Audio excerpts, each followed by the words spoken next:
সব থেকে ঠান্ডা অক্ষর হচ্ছে বি, কারণ এ সবসময় এ সির মধ্যে থাকে।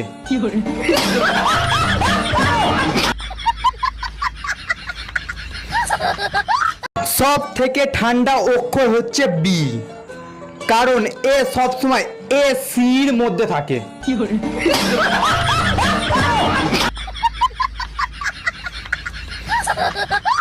সব থেকে ঠান্ডা অক্ষর হচ্ছে বি, কারণ এ সবসময় এ সির মধ্যে থাকে।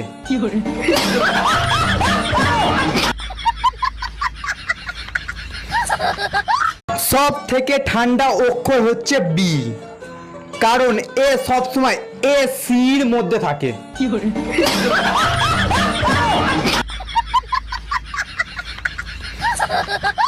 সব থেকে ঠান্ডা অক্ষর হচ্ছে বি, কারণ এ সব